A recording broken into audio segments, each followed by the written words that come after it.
Hating gabi na nga nito nung nag-chat si Felicity na may naghahamon daw at gusto kaming kalabanin. Felicity, hinahamon ka lang na Felicity. Mukha sa mukha, ngipin sa ngipin. Tignan natin kung tatagos yung beaches sa amin. Mawawar ka. Oh!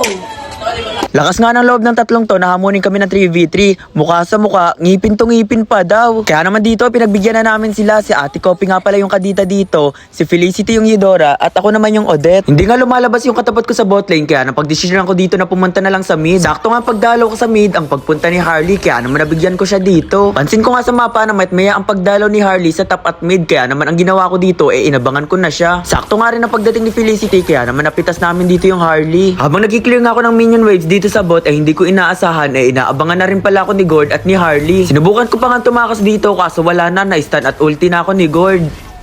Dahil nga sa ginawang pang-aabang sa akin ni Harley kanina, hindi pwedeng hindi ako babawi. Inabangan ko nga siya dito, kaso hindi tumama yung skill ko, kaya inultihan ko na lang. Tapos na nga ako sa paghihiganti ko kay Harley, kaya naman si Gord ang isusunod ko. Kinombohan niya nga ako, ngunit ang hindi niya alam, nakahanda ako para sa gagawin niyang to. Hindi na nga siya nakapag-react dahil sa tindi na rin ng damage ko. Tingnan nyo nga dito sa parting to kung gaano kasakit tong Odette ko. First skill pa nga lang ang tumama kay Gord, halos mawala na siya sa mapa. Hindi nga tumama yung second skill ko, kaya no-chase ako dito kung hindi gumamit ng ulti ko. Akala ko nga sa parting yon, makakatakas pa siya. Dito nga ibala ko lang sana magtago sa bush para abangan yung Gord, kaso sa hindi inaasahan, ako na pala ang inaabangan. Napitas nga ako dito, kaya naman gana na lang ang reaction ko. Pagkabuhay ko nga dumiretso agad ako dito sa bot lane, sa hindi inaasahan, ako pala inaabangan. Napitas ko pa nga siya dito kahit ako'y kanyang pinaghandaan. Dito nga sa parting to, matagal-tagal din ako nagtatago sa bush. Hindi ko nga namalayan na ako na pala iniiskilan. Sa inis ko nga sa Gord, napa-flicker combo ko dito para lang masigurado na siya'y mapipitas ko. Ang hindi ko alam, parte pala ito ng kanilang plano. Pinagtulungan nga ako dito, pero dalawa pa rin ang napatumba ko. Pagkabuhay ko nga dito, bala ko lang mag-death ng tower. Kaso tong Harley, sa pag-ambush sa akin, ay hindi pa rin sumusurrender. Hindi na nadala sa sinapit niya kanina. Hindi niya akalain na ganito pala kahirap patumbahin ang isang pro player. Umabot na nga ng 21 minutes pero hindi pa rin natatapos ang laban. Lakas ba naman ang loob na kami hamunin ng mukha sa mukha, ngipin sa ngipin. Ang hindi nila alam, kami sinubok na ng panahon sa mga gantong labanan. Pero hindi ko inaasahan sa parting to, ako ay mabibigyan. Hindi nga namin inaasahan na sa parting to ay kami muntikan pang matalo. Makikita nyo nga yung pagsimangot na mukha ko kasi sa mga parting to, ako talaga'y kabado. Buti na lang talaga yung mga minions namin pro player. Sinubok na ng panahon kaya naman nadepensahan nila yung base namin. Sa parting to nga binabasa ko na yung galawan ng kalaban. Nakita ko nga dito na nag-combo na yung mga kalaban kay Ate Kopi. Hinihintay ko na lang talaga lumitaw dito yung Gord sa mapa, kaya nung nakita ko siya, ako'y sumayaw na. Hindi ko nga akalain dito na dalawa pa yung mapipitas ko. Nung napitas nga namin yung dalawa, dumiretso na agad kami dito sa mid lane. Inabot pa nga kami ng 26 minutes sa laban na to, at ayun na nga, tinapos na ng mga minions namin. Nice G nga pala sa mga nakalaban namin. Sa mga magkakamon dyan, siguraduhin yung malakas kayo, kasi ang makakalaban nyo ay hindi basta-bastang nagpapatalo.